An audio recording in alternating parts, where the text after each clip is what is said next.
Assalamualaikum warahmatullahi wabarakatuh. Waalaikumsalam warahmatullahi wabarakatuh. Maaf Kang, terima kasih sebelumnya atas ilmu yang sangat bermanfaat ya. Saya Hasan Fadli, izin bertanya. Sekarang posisi status mahasiswa S1 ya, di salah satu universitas di Jakarta. Ingin bertanya seputar salah satunya internship yang Kang Wandi kemarin bahas. Apakah internship itu pendaftarannya itu mirip dengan prosedur pendaftaran master dan PhD kah? Langsung ke profesor atau bagaimana Kang? Ya, untuk internship ini ada dua jalur. Yang pertama jalur langsung dari kaus, itu ada periode pendaftarannya. Bisa dicek di website rsp.kaus.edu.sa. Atau kalau misalnya Mas nggak tahu nama websitenya, cari aja apa di Google internship kaus gitu aja. Nanti bakal ketemu psrp.kaus.edu.sa. Ini internship yang diselenggarakan oleh kaus. Itu kemudian yang kedua ada internship yang langsung direkrut oleh si profesor karena kebutuhan dia untuk membantu riset si profesor ini. Gitu. Dari segi sumber pendanaannya juga beda. Gitu. Jadi gaji kita kalau yang direkrut oleh kaus, yang menggaji kita itu kaus. Gitu. Cuman dari segi kegiatan lebih banyak mungkin 50% ya. 50% ada orientasi pengenalan tentang kaus, kemudian 50%-nya lagi baru orientasi kerja di lab gitu. Kalau misalnya internship yang atau visiting student ya, internship atau visiting student yang langsung direkrut oleh profesor, kita full kerja untuk profesor. Gitu. Sebetulnya dua-duanya baik sih, Mas. Dua-duanya baik, tinggal mana yang kira-kira lebih mudah aja buat kita. Gitu.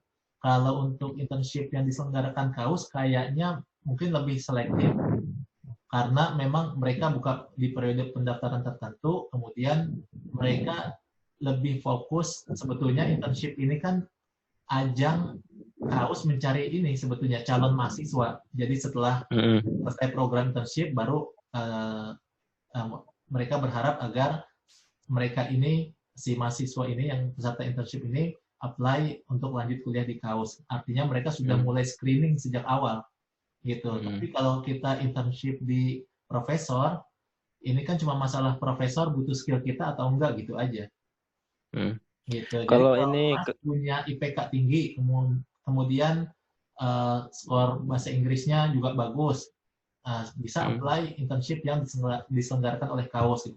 Tapi kalau Mas punya experience riset yang lumayan bagus gitu, kira-kira potensial, bisa langsung menghubungi si profesornya aja gitu. Cari profesor, kemudian yang kira-kira cocok langsung kirim email mengajukan. Untuk ini Kang, ada nggak kira-kira ciri-ciri profesor yang membutuhkan anggota gitu?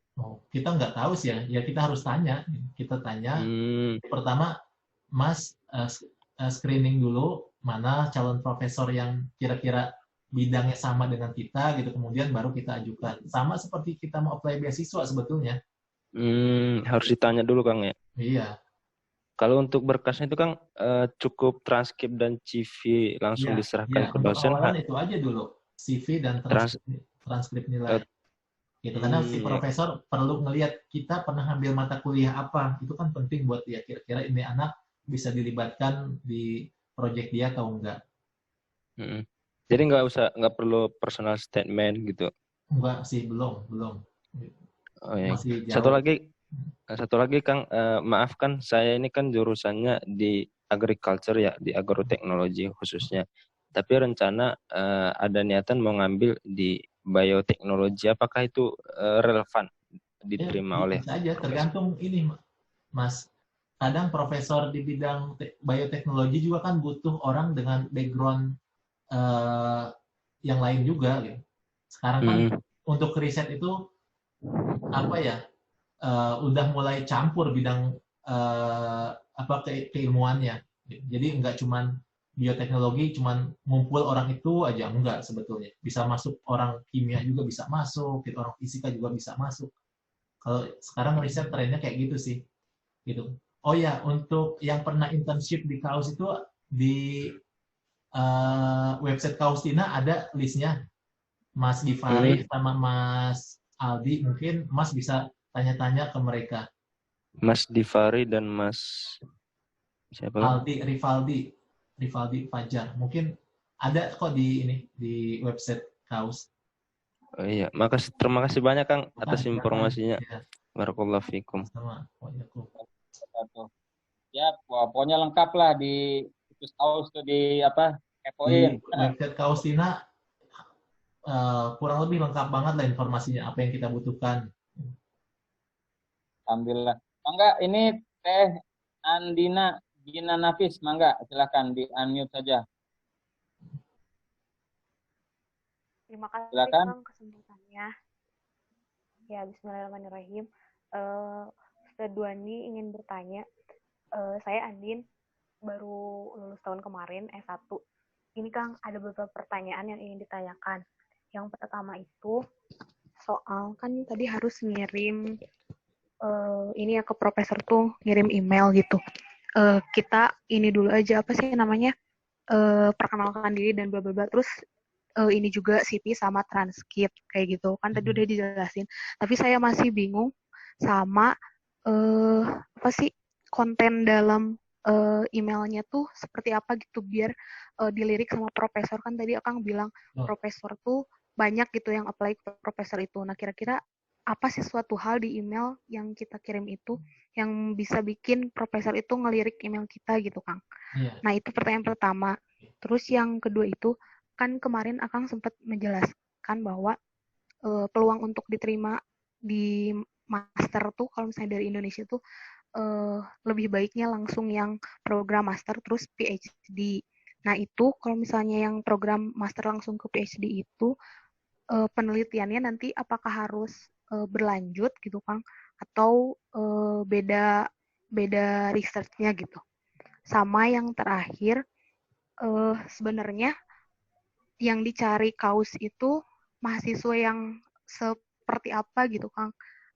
Apakah balik lagi tergantung ke profesornya atau Kaus tuh punya kriteria kayak misalnya kalau beasiswa LPDP kan mereka tuh punya kriteria orang-orang yang sebenarnya benar-benar mau mengabdi untuk negara gitu Kang. Nah kalau Kaus itu sendiri seperti apa? Gitu. Terima kasih Kang sebelumnya. Ya, yang pertama terkait konten email. Ini mungkin banyak banget contohnya di internet ya, bisa cari itu yang kira-kira bagus yang mana gitu. Banyak banget contohnya. Nanti kalau misalnya mau apa namanya kirim juga boleh juga saya bantu cek gitu. Tapi kalau bisa cek dulu di internet, coba buat gitu. Kemudian nanti bisa saya bantu koreksi. Itu yang pertama. Kemudian yang kedua terkait dengan program master PhD. Ini master PhD dengan PhD aja sebetulnya durasi waktunya sama, kurang lebih 5 tahun gitu ya. Kalau PhD antara 3 sampai 5 tahun. Nah, untuk bidang riset sebetulnya tergantung profesor kita juga gitu. Kalau misalnya profesor oke, kita bisa apa namanya lakukan topik riset yang sama gitu. Biasanya sih profesor nggak akan mengganti bidang riset kita ya, apa namanya topik riset kita gitu, karena untuk master PhD ini risetnya ini cuma pengenalan aja selama dia master, paling apa namanya belum nyampe satu paper buat publikasi mungkin ya, karena 1,5 tahun di awal dia itu harus fokus sama kuliah untuk program S2-nya. Nanti dia baru mulai riset di semester akhir, dan itu kan pastinya belum cukup untuk bisa publikasi. Gitu. Artinya dia baru mulai topik riset dia di semester akhir, di semester keempat. Seperti itu. Nah, artinya setelah dia selesai 2 tahun atau 1,5 tahun dia selesai program S2-nya, dia baru mulai program S3-nya. Dia mulai ngambil mata kuliah wajib untuk S3, kalian mulai riset juga. Gitu. Jadi kemungkinan besar masih tetap nyambung karena porsi riset untuk selama program masternya itu sedikit banget.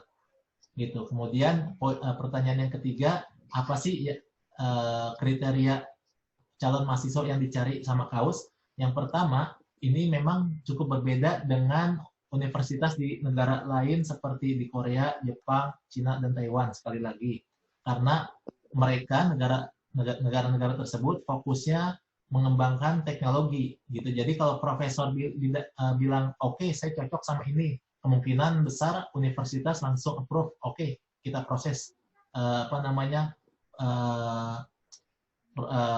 konfirmasi bahwa dia kita terima gitu. Karena profesor cukup punya peran yang signifikan untuk menerima kita, untuk menentukan kita diterima atau enggak. Kalau di KAUS sendiri, ini 50% 50%. 50% profesor, 50% KAUS. Kenapa?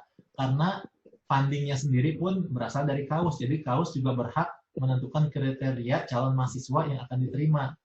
Nah, kalau si profesor, kemungkinan yang dicari cuma ini anak kira-kira bisa kerja nggak untuk proyek-proyek saya, kurang lebih begitu aja gitu. Kira-kira cocok nggak kalau kerja di lab saya gitu. Dan pastinya si profesor sedang butuh atau enggak gitu ya untuk merekrut calon mahasiswa. Nah, kemudian kalau dari kau sendiri, memang mereka juga ngecek akademik kita gitu, dari IPK gitu, kemudian kurang lebih sebetulnya sejauh kita memenuhi persyaratan dokumen yang diminta oleh KAUS, kayak skor bahasa Inggris, kemudian IPK-nya juga, walaupun kayaknya nggak disebutin fix-nya berapa, cuma KAUS menyebutkan rata-rata yang mendaftar IPK-nya sekian gitu. Artinya masih ada peluang buat IPK-nya fleksibel ya. Tapi kalau untuk skor bahasa Inggris, mereka strict minimal untuk TOEFL IBT 79.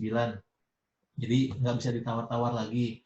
Gitu. Kemudian dokumen lainnya misalnya surat rekomendasi, kalau misalnya udah memenuhi persyaratan ya udah kayak gitu aja. Dan paling tahap terakhir background checking. Gitu, background checking ini butuh waktu sekitar 1 bulan untuk cari informasi lebih jauh tentang si calon mahasiswa ini. Gitu. Oh, iya siap. Jadi profesor Paham. bisa bilang oke, tapi kau juga bisa berhak bilang no gitu. Oke, berarti istilahnya 50-50 gitu ya Kang ya, antara profesor sama pihak KAUS. Mungkin terakhir Kang satu lagi, tadi ada yang bertanya soal internship, saya jadi tertarik. Nah, itu tuh yang internship itu durasi waktunya berapa lama ya Kang? Atau sesuai dengan proyek penelitian di sana si profesornya atau seperti apa? Saya lupa, tapi kayaknya minimal 6 bulan. 6 bulan sampai 1 tahun. Lagi-lagi balik lagi ke ini sih, ke si profesor juga, tergantung kebutuhan dia. Tapi kalau bisa jangan terlalu lama internship gitu, karena internship itu kan cuma proses transisi. Artinya kita nggak sedang membangun karir ketika kita sedang internship gitu, cuma sekedar transisi untuk lompat ke karir kita yang selanjutnya kan. Ya siap. Terima kasih Kang, terima kasih Kang Dini kesempatannya. Assalamualaikum warahmatullahi wabarakatuh. Lanjut ke Mas Abu nih. Abu apa nih? Abu Minangkabawi. Mangga dianggap saja. Ya. Bismillahirrahmanirrahim. Assalamualaikum warahmatullahi wabarakatuh. Kedengaran kan ya suara saya, Mas ya? Ya, jelas. Ya. Iya, tadi itu kebetulan kami menyimaknya berdua, jadi suami istri. Saya Reni, terus mau menanyakan, dari kemarin saya menyimak tentang masalah postdoc. Kebetulan sekarang lagi S3 di Jepang.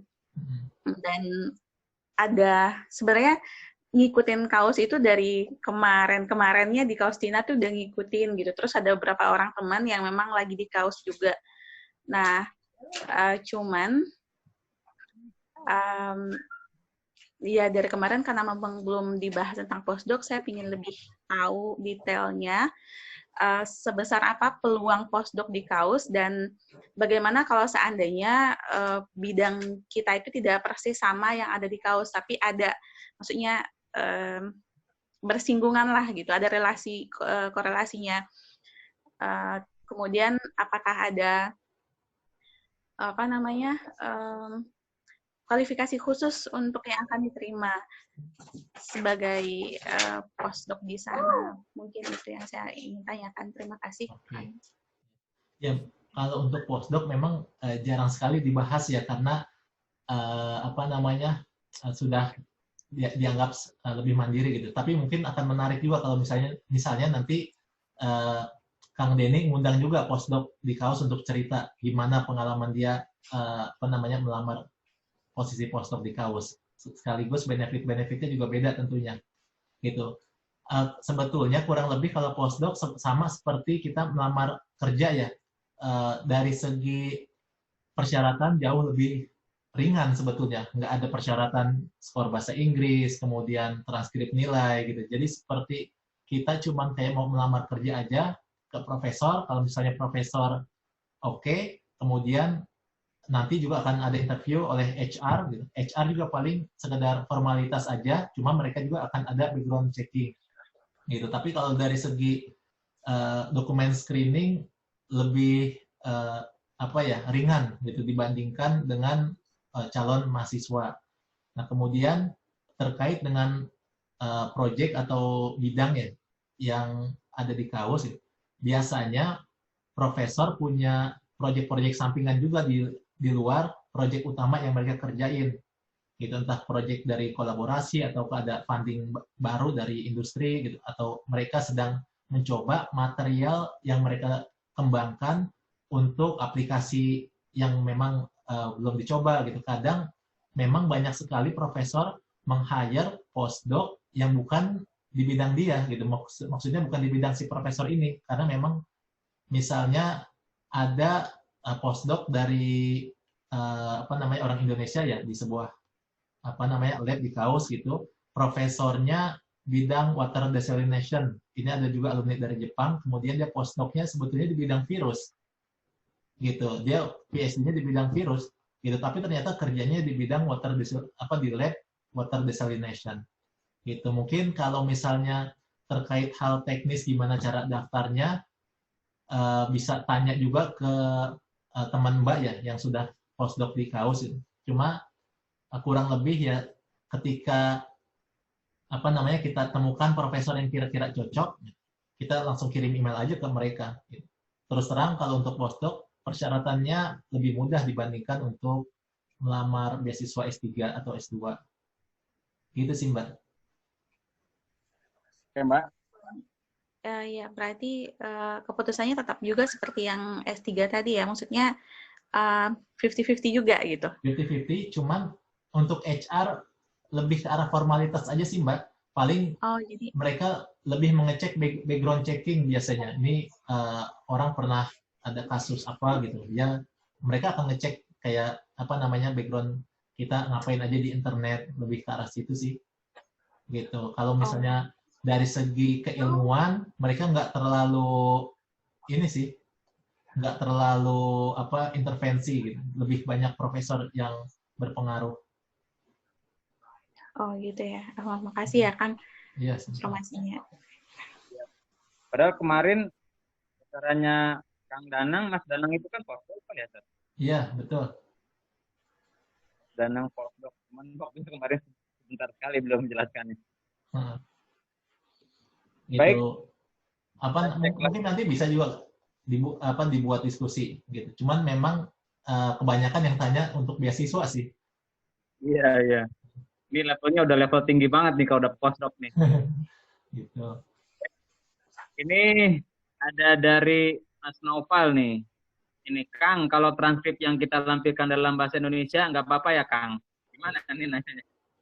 Harus dalam bahasa Inggris semua dokumen gitu, karena profesor nggak ngerti juga kan kalau bahasa Indonesia. Oke, ya karena kita kuliahnya di luar, jadi mau nggak mau harus bahasa Inggris ya. Indonesia mau nggak mau ke kampusnya di transkrip bahasa Inggris ya. Iya, harus diterjemahin ke bahasa Inggris. Baik. Silakan Mas Nawaf, langsung unmute saja. Oke, Assalamualaikum. Waalaikumsalam. Terima kasih, Kang. Pertanyaan saya pertama, saya sudah cek website KAUS itu. Jadi pertanyaannya, saya ketemu dua profesor yang agak mirip-mirip dengan bidang riset saya. Pertama itu Profesor Brian Moran sama Gilles Lubenieu. Oh, Nah, Gilles, ya, Gilles Lubenieu. iya. Itu kalau kita nanti kirim email, itu di email pertama itu apakah kita langsung membuat proposal atau gimana? Karena bidang risetnya mereka itu saya lihat memang sudah sangat spesifik sekali. Kalau dengan bidang riset kita di Indonesia, sepertinya kan agak susah kita mau ininya, Kang. Jadi kita buat proposal di awal atau gimana? Mas Nawaf, Kemudian Mas Nawaf bidangnya apa Mas ya? fracture mekanik. Oh, fracture mekanik. Jadi di mechanical engineering kan? Iya. Ya, spesifiknya di fracture mekanik. Kemudian kalau di KAUS itu biasanya risetnya itu kita mengikuti proposal yang kita buat atau nanti sesuai dengan risetnya profesor seperti di Jepang itu kan, di apa kan seperti itu kan biasanya. Iya. Biasanya kan profesornya yang menawarkan riset. Itu gimana, Mas? Iya, tergantung profesor. Kalau untuk riset kita tergantung profesor.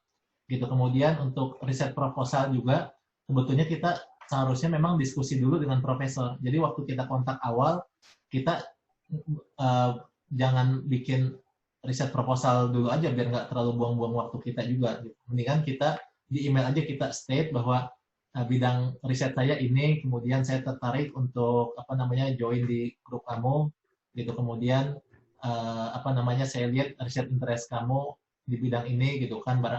Saya tertarik juga untuk bergabung. Gitu. Kalau misalnya bidang risetnya sama dengan Mas, itu lebih mudah buat Mas approach ke dia kan. Tapi kalau misalnya bidang riset Mas beda dengan interestnya dia, ya kita cari persamaannya gitu. Ya minimal kita bilang bahwa saya mau bekerja keras gitu untuk belajar hal yang baru.